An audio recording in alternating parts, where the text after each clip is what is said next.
এই কথাইটা, এই প্রেক্ষাপটটা, যে এই অসৎ বন্ধুত্বের কারণে যারা আল্লাহর নাফরমানি করলো, নিজেদের জাহান্নাম তৈরি করলো, তারা হাসরের ময়দানের দিন কি করবে, এই অসৎ বন্ধুত্বের আফসোসে এই কথাটা আল্লাহ এখানে তুলে ধরছে। এই জন্য আমি যেহেতু ব্যক্তিগতভাবে কিশোর যুবকদেরকে একটু বেশি বলি বাবা, এই জন্য আমি বললাম, নওজোয়ান ভাই, তোমরা অধিকাংশই অসৎ বন্ধুদের খপ্পরে পড়ে চরিত্রহীন কোনো ছেলে, চরিত্রহীন কোনো মেয়ে, মনে রাখ বাবা, বিবাহ বহির্ভূত যেই কোনো মেয়ে যেই তোমার সাথে প্রেম করে, বিবাহ বহির্ভূত যেই কোনো মেয়ে যেই তোমার সাথে কোনো রকমের ভালোবাসার সম্পর্ক আদান প্রদান করে, খোদার কসম, রব্বে কাবার কসম, মনে রাখবা, ওইটা বেহায়া, ওইটা চরিত্রহীন, ওইটা লম্পট, ওইটা জেনাকার, ব্যভিচারিণী নারী। বলে হুজুর, আমারে বলছে এক ছেলে, হুজুর ও আজকে 3 বছর সব সময় হিজাব পরে, আমার সাথে ছাড়া পৃথিবীর কারোর সাথে কথা বলে না। সুবহানাল্লাহ। আমনে আব্দুল কাদের জিলানীর স্বাস্থ্য ভাই না, আমনে জোনায়েদ বাগদাদির একবারে হুয়ে তো ভাই, আমনের লগে কথা কইলে গুণ হয় না। আমনের লগে যে 3 বছর কথা কইলে এটা গুণ হয় না, এটা গুণা না, গুণা হইব অন্য মানুষের লগে কইলে। আস্তাগফিরুল্লাহ। আমি তখন ওই যুবককে বলছিলাম, যুবক শোনো, 3 বছর ধরে যেই মেয়ে বিবাহ বহির্ভূত তোমার সাথে সম্পর্ক, সে যদি হিজাব না, আমি বললাম আনিসুর রহমান, আমি বললাম, সে যদি লেফও গাও দেয়, কম্বলও গাও দেয়, সে যদি লেফ কম্বল গাও দিয়েও থাকে, এরপরও সে বেহায়া, বেহায়া, বেহায়া, চরিত্রহীন মেয়ে, চরিত্রহীন মেয়ে, চরিত্রহীন মেয়ে। ফাহিয়া জানিয়া, সে ব্যভিচারিণী নারী। আল্লাহ ওয়াদা দিছে, বান্দা আয-জানি লা ইয়ানকিহু ইল্লা জানিয়াতান আও মুশরিকা। আল্লাহ বলছে, ওয়াদা দিছে, ব্যভিচারী পুরুষ বিবাহ করবে না। সে যখনই বিবাহ করবে তো ওই তার বিবাহিত স্ত্রী হবে জানিয়া, আরেকটা ব্যভিচারিণী নারী, আও মুশরিকা, অথবা কোনো মুশরিক, বেঈমান নারী। এজন্য চরিত্রহীন যুবক যদি তওবা না করো, এই নারী দেখে অভ্যস্ত, ছবি দেখে অভ্যস্ত, উলঙ্গ দৃশ্য দেখে অভ্যস্ত কোনো মেয়ের সাথে, অথবা আপনজন কোনো মেয়ে, চাচাতো বোন, মামাতো বোন, ফুফাতো বোন, খালাতো বোন, আপনজন কারোর সাথে যাদের হারাম, অবৈধ, বিবাহ বহির্ভূত, নাজায়েজ যাদের সম্পর্ক, যদি তওবা না করো, যদি আল্লাহ মাফ না করে, তোর কপালে বিবাহিত স্ত্রী জুটবে আরেকটা জেনাকার অথবা বেঈমান।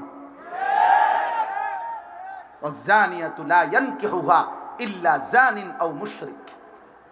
আল্লাহ বলছে, ব্যভিচারিণী নারী তাকেও বিয়ে করবে না, যেই করবে সে ব্যভিচারী পুরুষ অথবা মুশরিক পুরুষ। ওয়া হুররিমা যালিকা আলাল মুমিনিন। আল্লাহ বলছে, ইমানদার পুরুষ এবং নারীর জন্য ব্যভিচারী পুরুষ এবং নারী হারাম ঘোষণা হলো, হারাম।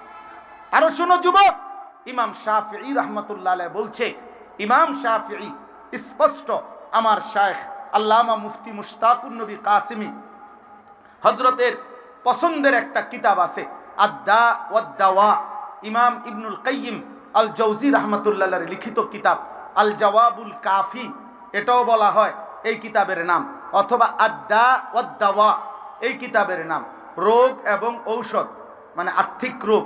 ওই কিতাবটা হযরতের কাছ থেকে পড়ে আমিও পড়ছিলাম, আমার কাছেও আছে এখন, এই কিতাবের মধ্যে আছে, আমি নিজে পড়ছি। ইমাম শাফি রাহমাতুল্লাহ বলছে, আজ-জিনা কারজুন, ব্যভিচার, নারী পুরুষের হারাম সম্পর্ক, এইটা কার্জ, এটা একটা ঋণ, এটা একটা ঋণ, এটা একটা ঋণ। তিনি বলছেন, হে যুবক, যদি কেউ বিবাহ বহির্ভূত জিনা করে থাকো, ব্যভিচার করে থাকো, যদি তওবা না করো, যদি আল্লাহ মাফ না করে, খোদার কসম, ইমাম শাফিঈ পৃথিবীর বিখ্যাত মুজতাহিদ ইমাম, তিনি বলছেন, তাহলে অবশ্যই তোমার পরিবারের কাউকে দিয়ে তোমাকে সেই ঋণ শোধ দিতে হবে, শোধ দিতে হবে, শোধ দিতে হবে। নাই তো ওয়া ইম্মা আন তাজিদা মিনহু রিহান খাবিসা, অথবা তুমি তার থেকে যে কতক্ষণই বসবে ওই কতক্ষণ অবশ্যই তোমার নাকে ধোঁয়ার দুর্গন্ধ অবশ্যই পাবে। তার মানে এখানে কল্যাণ কিছু পাবে না, হয় কাফর পূর্বে আর নাই তো নাকে ধোঁয়ার দুর্গন্ধ লাগবে। আল্লাহ নবী সাল্লাল্লাহু আলাইহি সাল্লাম বলেন, অতএব তুমি সিদ্ধান্ত নাও, তুমি উত্তম সঙ্গী নির্বাচন করবা নাকি মন্দ সঙ্গী নির্বাচন করবা। রাসূলুল্লাহ সাল্লাল্লাহু আলাইহি সাল্লাম বলেন, লা তুসাহিব ইল্লা মুমিনান, ঈমানদার ছাড়া কাউকে বন্ধু বানায়ও না। নবীজি বলেছেন, ওয়ালা ইয়াকুল মালাকা ইল্লা তাকিয়্যুন, তুমি তোমার মাল, তোমার অর্জন সম্পদ ভালোবাসা মহব্বত দিয়ে, কলিজার ভালোবাসা দিয়ে মুত্তাকি ব্যতীত, আল্লাহ ভীরু ব্যতীত কাউকে খাওয়াবে না। অর্থাৎ কোন ফাসিক, কোন ফুজ্জার, কোন পাপী, কোন নাফরমান, কোন অহংকারী, কোন সীমা লঙ্ঘনকারী, কোন দুশ্চরিত্র, কোন বেয়াদব, কোন বেঈমান, তাকে যদি কোনো প্রয়োজনে, কোনো কারণে, একান্ত ক্ষমতার কারণে, দাপটের কারণে, জুলুম থেকে বাঁচার জন্যে যদি খাওয়াইতে হয় তো কলিজার ভালোবাসা দিয়ে খাওয়াইও না, বরং ঘৃণা নিয়েই খাওয়াইবা। ঘৃণা। এই জন্য অনেক সময় অনেক সাধারণ মানুষ আছে না, হিংসুক, তারা বলে, হুজুর আমনের গো কিতা এটা দাওয়াত খাওন, তা আমনে বইয়া বইয়া দাওয়াত খান না, আমি যেন এটা দাওয়াত খাইলে অসুবিধা হয় আমনের, তা আমনে বইসা দাওয়াত কেমনে খাওন, আমনে একটা সিস্টেম বলে দেন। সব মানুষের বলে দেন যে হুজুরে বাইর থাকবো, সারা বাংলাদেশের দাওয়াত সব হুজুরে বাইর দিয়ে আইবেন, আমনে সিস্টেম করে দিলে আমার অসুবিধা কি? আর আপনারা কেন দাওয়াত দেয় না, এটা আমার অপরাধ কি? কথা বলে না কেন? আপনি চা দোকানে বসে বসে বিড়ি খান, হ্যাঁ, আপনার শরীরে বিড়ির দুর্গন্ধে কাছে যাওয়া যায় না, আপনার কিত্ত মানুষে দাওয়াত দিত? হ্যাঁ, আপনার কাছ থেকে আখিরাত তো মিলবে না, আপনার কাছ থেকে তো বিড়ির দুর্গন্ধ মিলবে। আপনি গপ মারেন বইয়ে বইয়া, ফতুয়া দেয় চা দোকানে বসে, আরে হুজুরের মধ্যে তো 13 ফেঁস, হেবড়া কয় হুজুররাই তো দেশটার মধ্যে ফেঁস লাগাইয়া রাখছে, এক এক হুজুর এক এক কথা কয়, আমরা কোন দিকে যাবো? না, আপনি চা দোকানে বইয়ে থাকবেন, যাবেন কেন? এখানে আপনার একটু পরে বন দিব, চা দিব, বিড়ি দিব, টেলিভিশন চলতে আছে, নর্তকী নাচে, আপনি অন্যদিকে যাইয়া কিনবেন, আপনি এনে বসার থাকেন, লইরেন না, আপনি জাগাতে লইরেন না, আপনি বিড়িয়ে খান বসে, ফালতু কথা কারবে না। হ্যাঁ বড়, এনে বইয়ে বইয়ে বুদ্ধি দেন। হ্যাঁ, আপনি কাকে বুদ্ধি দেন মিয়া? ফাজলামি করেন, কাকে বুদ্ধি দেন? কোন হুজুরে কি ফেস লাগাইছে? হুজুরদের ফেসে বইরে বিড়ি খান, যে হুজুরের একটা ফেস লাগাই রাখছে, আমার 2জন হুজুর আইয়া কইলো খাইতাম, আর 2জন আইয়া মানা করলো। আমগো পেঁচে নিয়ে আপনি সুদ খান, আপনি যাই যে 30 বছর কিস্তি নিলেন, সুদ খান, আমরা হুজুরগো ফেসে পইরা। হ্যাঁ, কথা বলেন না কেন? একটা সুদখোর বলুক, একটা কিস্তিখোর বলুক, বেটা আমরাই ফেস লাগাইছি বেটা, তাইলে আপনি সুদ খান কেন? আপনি কিস্তি নেন কেন? বলেন মিয়া। একজন, আমি তো চ্যালেঞ্জ করে বলছি মিয়া, কেউ রাগ হইলে হোক বেটা, একটা বাবা যে তার ছেলেকে প্রতিষ্ঠিত করতে গিয়ে, হয় চাকরি, নয় ব্যবসা, নয় বিদেশ, আপনি করতে গিয়ে যারা আপনারা 5 লাখ টাকা 12 লাখ টাকা সুদে নিলেন, কিস্তিতে নিলেন, যে হুজুর 12 লাখ টাকা সুদে কিস্তিতে নিয়া ফোলা বিদেশ পাঠাইছি, বাজারে দোকান নিয়ে দিছি, চাকরি লইয়া দিছি, তাইলে আল্লাহকে সাক্ষী রেখে আজকের এই হাজার মানুষ, অসংখ্য অগণিত মানুষের এই ভরা মজমায় এখানে দাঁড়াইয়া আপনি মাইকটা হাতে নিয়ে বলেন যে আমি 12 লক্ষ টাকা সুদ নিছি, কিস্তি নিছি, জিফুতের লাইগা জীবনভর ওজনে কম দিয়া মিথ্যা বলে বাটফারি করে টাকা রোজগার করে এই বিল্ডিং বাড়ি জায়গা জমি করছি জিফুতের জন্য, এই আশায় যে আল্লাহ যেন আমারে আখিরাতে জাহান্নাম থেকে মুক্তি দেয়, আল্লাহ যেন ফুল আগুনের উসিলায়, জিফুত বউ বাচ্চার উসিলায় যেন আল্লাহ জান্নাত দেয়, এই আশায় আপনি এত মিথ্যা বাটফারি সিটারি করছেন, এটাই উদ্দেশ্য কিনা? এনাই এখন আসে এনে ছবি উঠে আছে, এই মুরব্বী আইন না কেন? এনাই এখন এটা ভিডিও হইব, হ্যাঁ, তো গপ মারেন কেন? গপ মারেন কেন? হ্যাঁ, জীবন মানে শুধু বিল্ডিং, জিন্দিগি মানে বিল্ডিং, জিন্দিগি মানে 30 শতক জমি। কি বলতে চান? 3 ফুট বিদেশ, তো কি সে 3 ফুট বিদেশ? ছেলেটা ইটালি থাকে তো কি, ইটালি তো বহুত মানুষ জন্মও নিছে। আপনার পুত তো 28 বছর বয়সে না গেছে ইটালি, যাতে ফইলের তো ইটালি, হ্যাঁ যাদের জন্ম ইটালি, যার 14 গোষ্ঠী ইটালি, তে তো আরো বড় কপাল। আমনের যদি পুত ইউরোপ থাকাতে আমনের কপাল এত বড়, ভাগ্য আমনের কপাল। তাইলে যার বাপ দাদা জন্মসূত্রে ইটালি ইউরোপ, তার তো পুরাটাই কপাল। তার নাকও নাই, চোখও নাই, ঠোঁটও নাই, মুখও নাই, পুরাটা কপাল। কপালের কারণে চোখ নাক কান হয়তো অন্য জায়গায়। পাগলামি করেন মিয়া। আমি বিদেশের বিরোধিতা করছি না, ইটালি হারাম বলছি না, ইউরোপকে হারাম বলি নাই বেটা। কিন্তু এক মুসলমান, এক ইমানদার আপনার জীবনের সফলতা, আপনার জীবনের সার্থকতা আপনি টাকা সম্পদ বিদেশ বিল্ডিং দালান ব্যবসাকে বললেন কেন? এটা না আমার বলা, এটাকে বলবেন কেন মিয়া? মুমিনের সফলতা আখিরাত, মুমিনের সফলতা জান্নাত, মুমিনের সফলতা ডান হাতে আমল নামা, মুমিনের সফলতা জাহান্নাম থেকে মুক্তি। ফাআম্মা মান উতিয়া কিতাবাহু বিয়ামিনি, আল্লাহ বলছে যেদিন আমল নামা মুমিনের ডান হাতে দেওয়া হবে, ইমানদার একটা চিৎকার দিবে আর হাসরবাসীকে বলবে হা উমুকরাউ কিতাবিয়া, এই হাসরবাসী দেখো না, দেখো না আমার নাম জান্নাতীদের মধ্যে উঠছে। ইকরাউ কিতাবিয়া, আমার আমল নামা দেখো, দেখো আমার নাম কোথায় উঠছে। বাকি হাসরবাসীরা, বাকিরা সামনে যারা, তারা বলবে আরে দোস্ত রে, কিতারে তুই তো আমরা বাজারে ব্যবসা করতি, দোকানদারি করতি, এক লগে দে কতবার একই অটোতে গেলাম আইলাম, এই কাম বানাইলি কেমনে? আমল নামা ডান হাতে নেওয়ানোর মতন এক আমল করলি কোন সময়? কহা দোস্ত ইন্নি জানান্তু আন্নি মুলাকিন হিসাবিয়া, আমি কলিজা দিয়া বিশ্বাস করতাম এই আখিরাত হবে, হাসরের মাঠ হবে, ফলে আমি ব্যবসাও করেছি, বাজারও করেছি, সংসারও করেছি, 5 ওয়াক্ত নামাজ জামাতও পড়েছি, আমি উপার্জনও করেছি, আবার খেয়াল রাখছি একটা টাকা যেন হারাম না হয়, সুদের না হয়, মিথ্যা না হয়, ধোঁকা না হয়, প্রতারণার না হয়। আপনাদের বিশ্বাস হয় ইমানদার হালাল উপার্জনকারী ব্যবসায়ী বাংলাদেশে নাই? কথা বলেন না কেন? নাই, অবশ্যই আছে। কয়জন দেখবেন মিয়া? আপনি দেখবেন কেমনে? হারাম করতে দেখবে, ভালো মানুষ দেখবেন কেমনে? আপনি যে যেমন সে তো খুঁজেই পায় তেমন। আল জিনসু ইয়ামিলু ইলাল জিনস। অতএব দয়া করে আপনাদের কাছে এটা বললাম, আল্লাহর নবী সাল্লাল্লাহু আলাইহি সাল্লাম বলছে উম্মত সিদ্ধান্ত নাও, সিদ্ধান্ত নাও, উত্তম মানুষকে সঙ্গী বানাও। তোমার দোকান হোক, তোমার ব্যবসা হোক, তোমার স্ত্রী হোক, তোমার বন্ধু হোক, তোমার চলার পথের সঙ্গী হোক। যুবক ভাই তোমাদেরকে বলছি, আব্বা জীবনের সবচেয়ে বড় ব্যর্থতা মনে রাখো বাপ, অসৎ সঙ্গ, মন্দ লোকের সংস্পর্শ।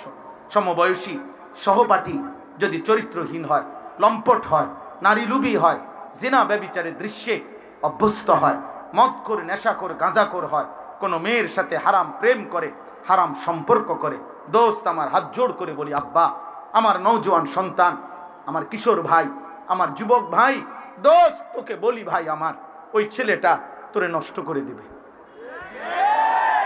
8 ঘন্টা যার সাথে চললি, একবারও যার জবানে মালিকের নাম উচ্চারণ হইল না, 3টা থেকে রাত 11টা পর্যন্ত বন্ধু নামের যার সাথে চললি ফিরলি বাবা, এই 8 ঘন্টা, এই 8 ঘন্টার মধ্যে আসর, মাগরিব, এশা 3 ওয়াক্ত নামাজের আজান হইছে।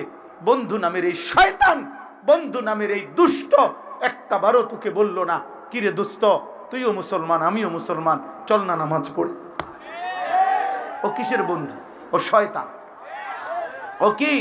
শয়তান, শয়তান। আমি বললাম যদি তাফসীর সুনির্দিষ্ট দলিল দেখতে চান আমি দলিল দেখাবো। আমার কাছে তাফসীরের মধ্যে স্পষ্ট লেখা আছে, প্রত্যেক ওই ব্যক্তি মানুষকে যে পথভ্রষ্টতার দিকে নিয়ে যায় তাকেও রূপকার্থে শয়তান বলা যায়। হ্যাঁ, বন্ধু নামের শয়তান, বন্ধু নামের শয়তান। অতএব অসৎ লোক, চরিত্রহীন যুবক, চরিত্রহীন কিশোর, ইমানদার ছেলেরা তোমাদের বন্ধু হইতে পারে না। কোন কাফের বেঈমান বন্ধু হইতে পারে না। ফেসবুকে অগণিত বন্ধু, অচেনা বন্ধু তোমার ফ্রেন্ড হতে পারে না বেটা। কোন ইহুদির বাচ্চা তোর বন্ধু হবে কেন? কোন খ্রিস্টানের বাচ্চা তোর বন্ধু হবে কেন? কোন হিন্দুর বাচ্চা তোর বন্ধু হবে কেন বেটা? কেন বন্ধু হবে বেটা? বন্ধু হইতে পারে না। সম্পর্ক থাকতে পারে, দুনিয়াবি প্রয়োজন, তার সাথে আমাদের চলতে পারে, কোনো অসুবিধা নাই। বাংলাদেশে আমরা কাউরে চলে যেতে বলি নাই। আমরা সংখ্যাগরিষ্ঠ মুসলমানের বাংলাদেশে সংখ্যালঘু হিন্দু অথবা সংখ্যালঘু অন্য কোনো মানুষকে আমরা চলে যেতে বলছি কোনোদিন? আমরা তাদেরকে বাধাগ্রস্ত করেছি বন্ধু না। কিন্তু কলিজার সম্পর্ক, ভালোবাসা, হৃদয়ের বন্ধুত্ব, সেটা শুধু মুমিনের জন্যই হবে। ইন্নামা ওয়ালিয়ুকুম, আল্লাহ বলছে তোমাদের বন্ধু হবে আল্লাহ ওয়া রাসূলুহু, আল্লাহর রাসূল, ওয়াল্লাযীনা আমানু আল্লাযীনা ইউকিমুনাস সালাহ, আল্লাহ বলছে এবং যারা মুমিন নামাজি তারা তোমাদের বন্ধু হবে। আল্লাহ আমাদেরকে বুঝ দান করে। এবার আসেন এই আয়াতের অংশটা শেষ করি। এই আয়াতের মূল বক্তব্য হলো রাসূলুল্লাহ সাল্লাল্লাহু আলাইহি সাল্লামের জামানায় মক্কার কুরাইশদের একজন সর্দার ছিল, উকবা ইবনে আবি মুআইত তার নাম। এই কাফের সর্দার মক্কার সর্দারদের মধ্যে সম্ভ্রান্ত সর্দার ছিল, অনেক ধনী ছিল, অনেক বড় ব্যবসায়ী ছিল। সে নিয়মিত মক্কার বাহিরে দূর দূরান্তে ব্যবসা করতে যাইত। আর 2 মাস 3 মাস 6 মাস 1 মাস 15 দিন পরে ব্যবসার থেকে যখনই ফিরে আসতো মক্কায়, তো মক্কার সম্ভ্রান্ত ব্যক্তিদেরকে সে মেহমানদারি করত। তার একটা অভ্যাস ছিল নিয়মিত। এটা এমনিতেই আরবের মেহমানদারি প্রসিদ্ধ, তো তার মধ্যে মেহমানদারির গুণ ছিল উকবা ইবনে আবি মুআইত। তো সে করছে কি, একদিন ব্যবসার থেকে আইসা সবাইরে যে দাওয়াত দিছে তার বাড়িতে, আমাদের প্রিয় নবী সাল্লাল্লাহু আলাইহি সাল্লাম তিনিও যেহেতু কুরাইশের সম্মানিত ব্যক্তি, তো নবীজিকেও দাওয়াত দিছে। নবীজি আসছেন তার ঘরে। আসার পরে সবাইকে যখন খাবারের দস্তরখানে বসাইছে, সবার হাত ধোয়াইতেছিল, আল্লাহর নবী তখন হাত ধুইতেছিলেন না। তো উকবা ইবনে আবি মুআইত বলল, মুহাম্মদ হাত ধুইতেছ না কেন? তখন আল্লাহর নবী সাল্লাল্লাহু আলাইহি সাল্লাম বললেন, চাচা যতক্ষণ আপনি আমার কালেমা না পড়বেন ততক্ষণ আমি হাত ধুবো না, খানাও খাবো না। উকবা ইবনে আবি মুআইত চিন্তা করছে, আমি কুরাইশ, আমার আজীবনের পরিচিতি সুনাম যে মেহমানকে আমি মেহমানদারি করি, আমি মেহমান নওয়াজ। আজকে যদি মুহাম্মদ না খাইয়া আমার বাড়ির থেকে উঠে চলে যায়, তাহলে গোটা আরবে আমার বদনাম হবে যে উকবার বাড়ির থেকে মেহমান না খাইয়া চলে গেছে। তখন উকবা ইবনে আবি মুআইত তার মেহমানদারির ঐতিহ্য ধরে রাখার জন্য নিরুপায় হয়ে কালেমা পড়ছে নবীজির সামনে। সুবহানাল্লাহ, থন রাখেন না আর রাখেন না, সুবহান, শুনেন না, কথা শেষ হোক না। তো এরপরে নবীজি সাল্লাল্লাহু আলাইহি সাল্লাম খানা খাইছেন। খানা খাওয়ার পরে নবীজি বিদায় নিছেন। এইবার এই উকবা ইবনে আবি মুআইত, ওই আরো মেহমান আছে না, এই বাকিগুলা তো কাফের। এই বাকি কাফেরদের মধ্যে উবাই ইবনে খালফ, এই নিকৃষ্ট কাফের, যে উমাইয়া ইবনে খালফ হযরত বেলালের যে মনিব, এরা ভাই। এই উবাই ইবনে খালফ, এই বেঈমান উকবা ইবনে আবি মুআইতকে ধরছে হাত চাইপা, বলছে, দোস্ত তোর লগে আজগা আমগো কতদিনের বন্ধুত্ব? কয় যে এই ছোটবেলার বন্ধুত্ব, ল্যান্টাকালের বন্ধুত্ব, মানে ছোটবেলার থেকেই কি বন্ধুত্ব আমরা। তখন উবাই ইবনে খালফ বলল, এটা কি করলি আজকে, কি করলি? লাকাদ সাবাতা, আজ তুমি আমাদের সবার সামনে এতদিনের বন্ধুত্ব ত্যাগ করে একসাথে আমরা চলি ফিরি, তুমি আজকে ধর্ম ত্যাগ করলা, বাপদাদার ধর্ম তুমি আমাদেরকে না বলে না কয়ে ত্যাগ করলা। তাইলে এতদিনের বন্ধুত্বের কি মূল্য আছে? তোমার লগে আমাগো আজকে এতদিনের তোর বন্ধুত্ব, একসাথে আমরা মদ খাই, একসাথে জুয়া খেলি, একসাথে মানুষ কন্যাই, বুঝেন না? যাবতীয় সিটারি বাটপারি তো ওই মক্কায় আমরা একসাথে আজকে এতদিন ধরে করতেছি। এখন কথা নাই বার্তা নাই, হঠাৎ করে মুহাম্মদের কালেমা গ্রহণ করলা। তখন উকবা ইবনে আবি মুআইত বলছে, দোস্ত তোমাদের সাথেই আমার বন্ধুত্ব, কিন্তু তোমরা তো দেখছো সে তো খাবার খাচ্ছে না। এখন সে যদি খানা না খায় আমি কি করব? তখন খাবার না খাইলে আমার ঘর থেকে যদি মেহমান ফিরে যায় তাইলে তো গোটা আরবে বেইজ্জতি হবে। এই জন্য আমি নিরুপায় হয়ে মুহাম্মদের কালেমা পড়ছি, নাউযুবিল্লাহ। তখন এই উবাই ইবনে খালফ বললেন, তাহলে তুমি আমাকে বন্ধুত্ব স্বীকার করো? হয় অবশ্যই বন্ধু, তোরাই তো আমার বন্ধুত্ব, মদে জুয়া সিটারি বাটফারি তো আমরা একসাথেই বন্ধু, আমরা হ্যাঁ বন্ধুই তো আমি তোদের, তোমরাই আমার বন্ধু। কয় তাহলে যদি বন্ধুত্ব ঠিক রাখতে হয় এই মুহূর্তে তুমি মুহাম্মদ যেখানেই পাইবা যে অবস্থায় ওইখানে গিয়া তার কপাল বরাবর থুতু মেরে নাউযুবিল্লাহ তার কালেমা তারে ফেরত দিবা। এই বেঈমান এই উকবা ইবনে আবি মুআইদ, বদনসিব, দুর্ভাগ্য, এই বদনসিব গিয়া দেখছে নবী সাল্লাল্লাহু আলাইহি সাল্লাম কাবা ঘরের সামনে, আল্লাহর ঘরের সামনে তখন সেজদা দিছে। নবীজি সেজদা অবস্থায় সে থুতু মারছে নবীজির কপালের দিকে আর বলছে, মুহাম্মদ তোর কালেমা তোকে ফেরত দিলাম। আল্লাহ তাআলা বললেন, হায় বেঈমান, কামডা করলি কি? আহা কি করলি? এই তখন আল্লাহ তাআলা বললেন যে দেখো দুনিয়াবাসী, বন্ধু অসৎ বন্ধু কি করল? সে তো কালেমা পড়েই ফেলছিল, ইচ্ছায় হোক অনিচ্ছায় হোক কালেমা তো পড়েই এলাইছিল, কিন্তু বন্ধু নামের শয়তান, বন্ধু নামের অসৎ লোকটা তাকে আজ কি করে দিল? বরবাদ করে দিল, বরবাদ করে দিল। সেদিন আখিরাতে কি হবে তাদের? এই তখন এই কথাইটা, এই প্রেক্ষাপটটা, যে এই অসৎ বন্ধুত্বের কারণে যারা আল্লাহর নাফরমানি করলো, নিজেদের জাহান্নাম তৈরি করলো, তারা হাসরের ময়দানের দিন কি করবে, এই অসৎ বন্ধুত্বের আফসোসে এই কথাটা আল্লাহ এখানে তুলে ধরছে।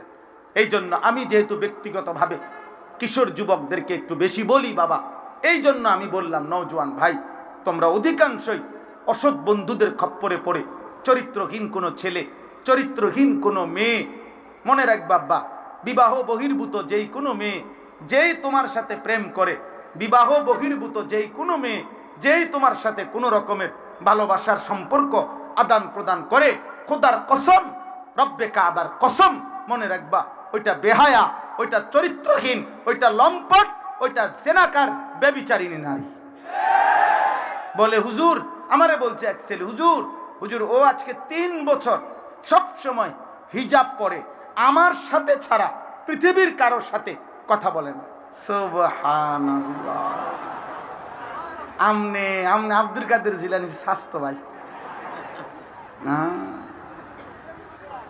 আমনে জোনায়েদ বাগদাদির একবারে হুয়া তো ভাই, আমনের লগে কথা কইলে গুণ হয় না, আমনের লগে যে 3 বছর কথা কইলে এটা গুণ হয় না, এটা গুণা না, গুণা হইব অন্য মানুষের লগে কইলে। আস্তাগফিরুল্লাহ। আমি তখন ওই যুবককে বলছিলাম, যুবক শোনো, 3 বছর ধরে যেই মেয়ে বিবাহ বহির্ভূত তোমার সাথে সম্পর্ক, সে যদি হিজাব না, আমি বললাম আনিসুর রহমান, আমি বললাম সে যদি লেফও গাও দেয়, কম্বলও গাও দেয়, সে যদি লেফ কম্বল গাও দিয়েও থাকে, এরপরও সে বেহায়া, বেহায়া, বেহায়া, চরিত্রহীন মেয়ে, চরিত্রহীন মেয়ে, চরিত্রহীন মেয়ে। ফাহিয়া জানিয়া, সে ব্যভিচারিণী নারী। আল্লাহ ওয়াদা দিছে, বান্দা আয-জানি লা ইয়ানকিহু ইল্লা জানিয়াতান আও মুশরিকা। আল্লাহ বলছে, ওয়াদা দিছে, ব্যভিচারী পুরুষ বিবাহ করবে না। সে যখনই বিবাহ করবে তো ওই তার বিবাহিত স্ত্রী হবে জানিয়া, আরেকটা ব্যভিচারিণী নারী, আও মুশরিকা, অথবা কোনো মুশরিক বেঈমান নারী। এজন্য চরিত্রহীন যুবক যদি তওবা না করো, এই নারী দেখে অভ্যস্ত, ছবি দেখে অভ্যস্ত, উলঙ্গ দৃশ্য দেখে অভ্যস্ত কোনো মেয়ের সাথে, অথবা আপনজন কোনো মেয়ে, চাচাতো বোন, মামাতো বোন, ফুফাতো বোন, খালাতো বোন, আপনজন কারোর সাথে যাদের হারাম, অবৈধ, বিবাহ বহির্ভূত, নাজায়েজ যাদের সম্পর্ক, যদি তওবা না করো, যদি আল্লাহ মাফ না করে, তোর কপালে বিবাহিত স্ত্রী জুটবে আরেকটা জেনাকার অথবা বেঈমান। ওয়াজানিয়াতু লা ইয়ানকিহুহা ইল্লা জানিন আও মুশরিক। আল্লাহ বলছে, ব্যভিচারিণী নারী তাকেও বিয়ে করবে না, যেই করবে সে ব্যভিচারী পুরুষ অথবা মুশরিক পুরুষ। ওয়া হুররিমা যালিকা আলাল মুমিনিন। আল্লাহ বলছে ইমানদার পুরুষ এবং নারীর জন্য ব্যভিচারী পুরুষ এবং নারী হারাম ঘোষণা হলো, হারাম।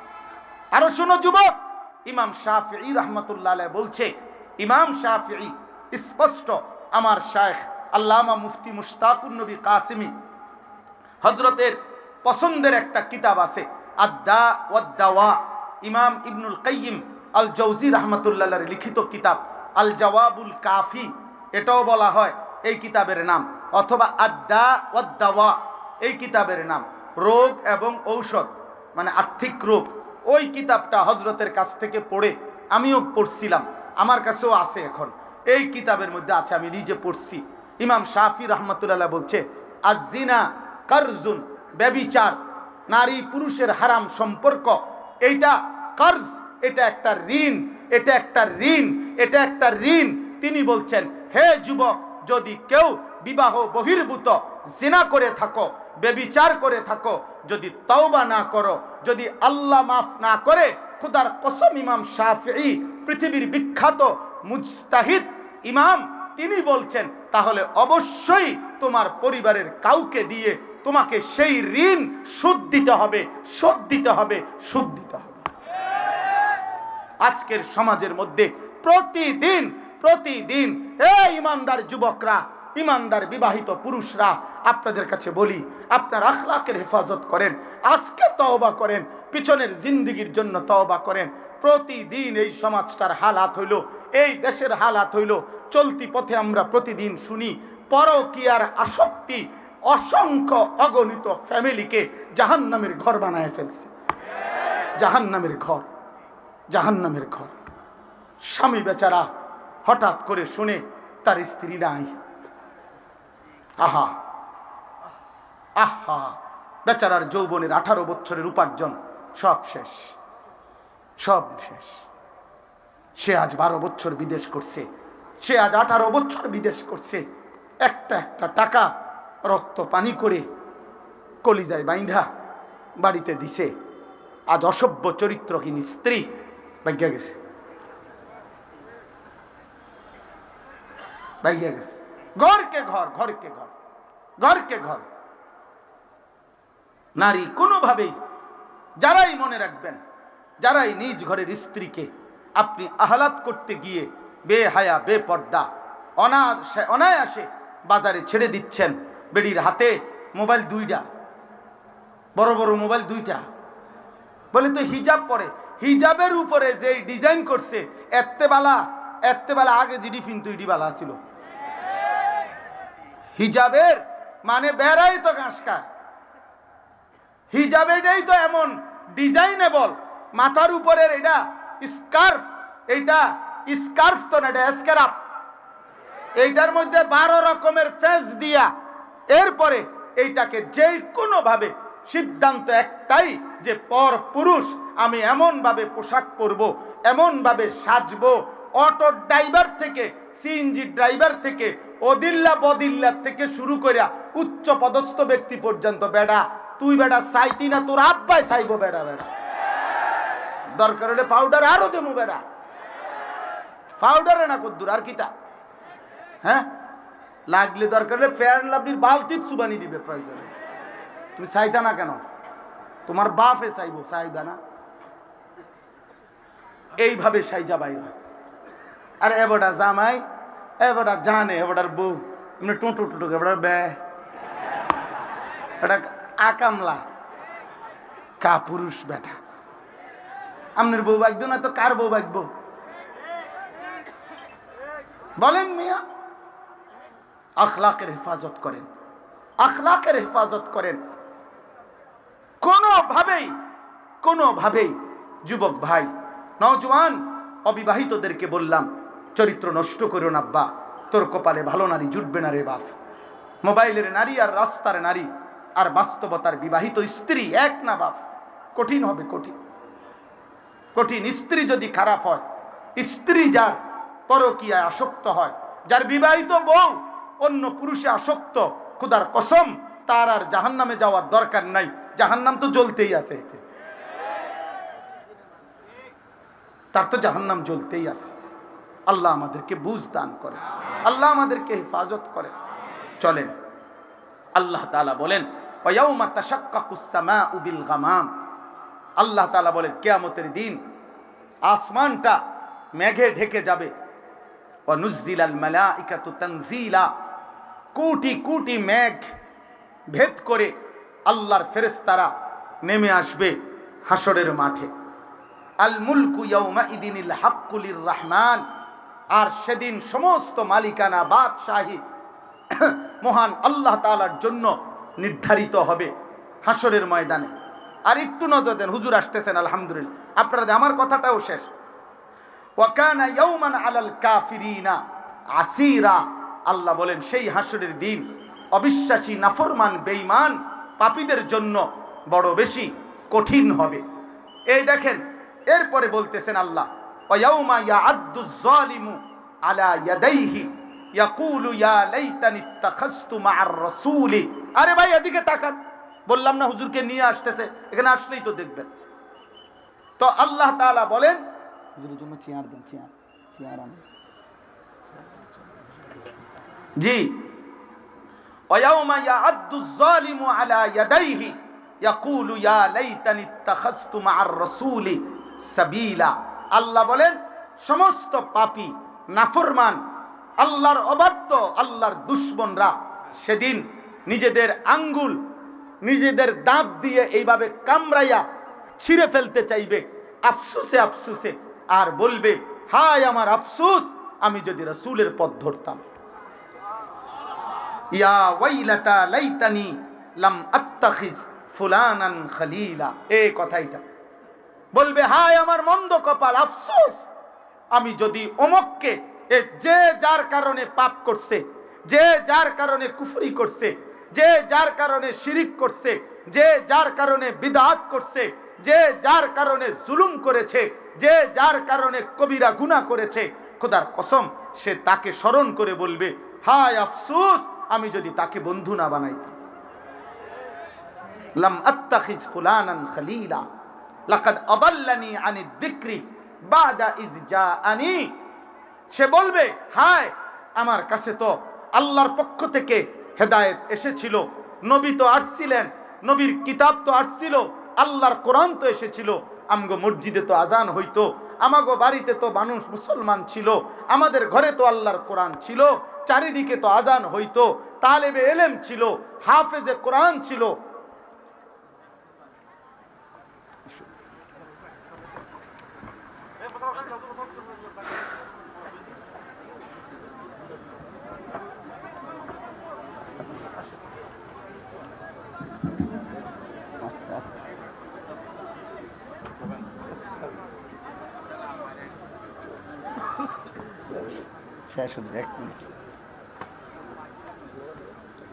বলেন আলহামদুলিল্লাহ।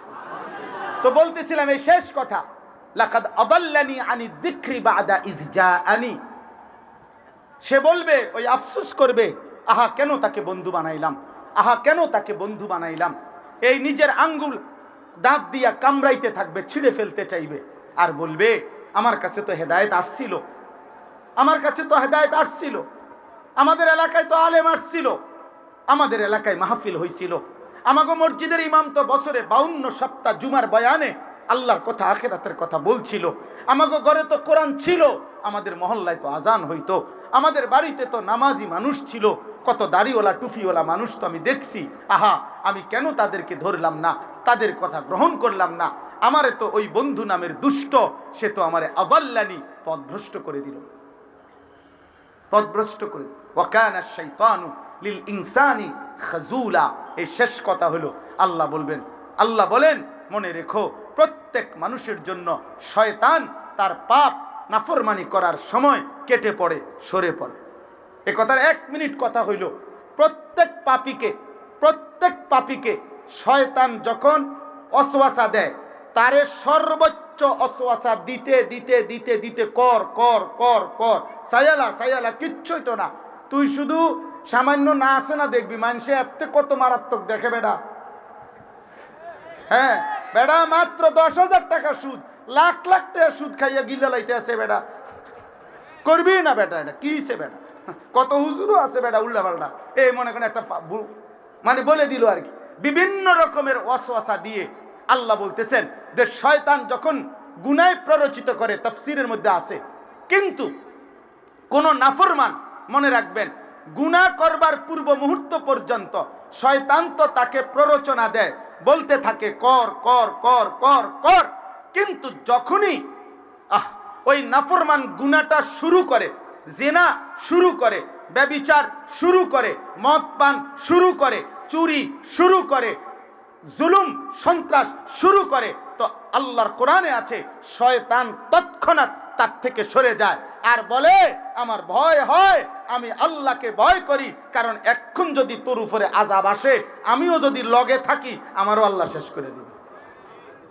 কামাসালিশ শাইতানি ইজ ক্বালা লিল ইনসানি কফুর ফালাম্মা কাফারা ক্বালা ইন্নী বারীউম মিনকা ইন্নী আখাফুল্লাহ রাব্বাল আলামিন। এবার বুঝছেন শয়তান কেমন শয়তান?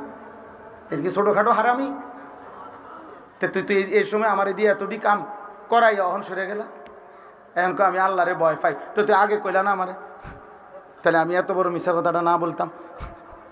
এই বুঝছেন, এই জন্য আল্লাহ বলছে শয়তান প্রত্যেক মানুষকে অপরাধের মুহূর্তে কেটে পড়ে। এই জন্য ভাই আমার, বন্ধু আমার, বাপ আমার, আমি শুরু থেকে এই কথা শুরু করেছিলাম যে আল্লাহর প্রিয় বান্দাদের সান্নিধ্য, সোহবত, উত্তম সংঘ, উত্তম সঙ্গী, একজন কিশোর ভাই তোমরা, যুবক ভাই তোমরা, বয়স্ক বাবা আপনারা, ওলামায়ে কেরাম আপনারা, উঠতি বয়সের আলেম যারা আপনারা, 90 বছরের বুড়া মানুষ যে আপনিও, প্রত্যেকটা ইমানদার মুসলমানের জন্য জীবন চলার পথে একজন উত্তম সঙ্গী, নেককার মানুষের সঙ্গ এটা জরুরি, এটা আখিরাতের জন্য, জান্নাতে যাওয়ার জন্য অত্যন্ত কার্যকর একটি পরীক্ষিত মাধ্যম। এই জন্য প্রত্যেকেই চেষ্টা করবেন মোবাইলে আসক্ত না হয়ে, বড় মোবাইলে জীবন না কাটিয়ে কোনো আল্লাহওয়ালা, কোনো উত্তম মানুষের সান্নিধ্যে, সোহবতে, সাহচর্যে কাটাবেন। বলেন ইনশাআল্লাহ, বলেন ইনশাআল্লাহ, বলেন ইনশাআল্লাহ। যুবক ভাই বলো ইনশাআল্লাহ। আল্লাহ আমাদেরকে তৌফিক দান করেন, আমাদের মঞ্চ আলোকিত করে আমাদের যেই মহান মানুষ আমাদের সামনে এসে আসন গ্রহণ করলেন, তিনি আমাদের কায়েদ, তিনি আমাদের সাহস, তিনি আমাদের অহংকার, তিনি আমাদের আলোর মিনার, তিনি আমাদের চেতনার প্রতীক। সারা পৃথিবী দেখেছে এক বৃদ্ধ মানুষ তিনি যখন খতমে নবুয়তের কথা উচ্চ কণ্ঠে বলেছেন, আল্লাহর নবী সাল্লাল্লাহু আলাইহি সাল্লামের খতমে নবুয়তের ইজ্জতের জন্য আমাদের কায়েদে মিল্লাত আল্লামা আব্দুল হামিদ পীর সাহেব মধুপুর দামাত বারাকাতুহুমুল আলিয়া সেদিন ঢাকার সোহরাওয়ার্দী উদ্যানে গত 15ই নভেম্বর যখন সারা পৃথিবী থেকে আহ্বান করেছিল, তো সারা পৃথিবী অবাক বিস্ময়ে দেখেছে এক ইমানদার মুজাহিদের ডাকে বাংলার জমিনে সোহরাওয়ার্দী উদ্যানে কমপক্ষে 20 লক্ষের চাইতে ইমানদার মুসলমান, পৃথিবীর প্রায় 150 চাইতে বহির্বিশ্বের ওলামায়ে কেরাম যারা অংশগ্রহণ করে এক আওয়াজে বলেছে যে নবীর পরে নবী নাই, সংসদে আইন চাই। বলেন কাদিয়ানীরা কাফের, কাফের, কাফের, কাফের, কাফের, কাফের, কাফের। আমরা সবাই ইনশাআল্লাহ আবার যদি আমাদের কায়েদে মিল্লাত আল্লামা আব্দুল হামিদ মধুপুর পীর সাহেব হুজুর আবারও যদি খতমে নবুয়তের ইজ্জতের জন্য, আল্লাহর নবীর সম্মান আর মর্যাদা রক্ষার্থে আবারও যদি আমাদেরকে যখনই ডাক দেয়, আমরা যেতে প্রস্তুত আছি তো ইনশাআল্লাহ? সবাই রাজি তো ইনশাআল্লাহ? আল্লাহ তৌফিক দেন, আল্লাহ কবুল করেন, আল্লাহ হযরতের হায়াতকে আফিয়তের সাথে আমাদের জন্য দীর্ঘায়িত করেন, আমিন। কেউ উঠবেন না, হযরতের পরে ইনশাআল্লাহ আমাদের শায়েখ আল্লামা মুফতি মুশতাকুন নবী কাসেমি হুজুর বয়ান করবেন। দয়া করে কেউ উঠাউঠি না করে সুন্দরভাবে বসেন।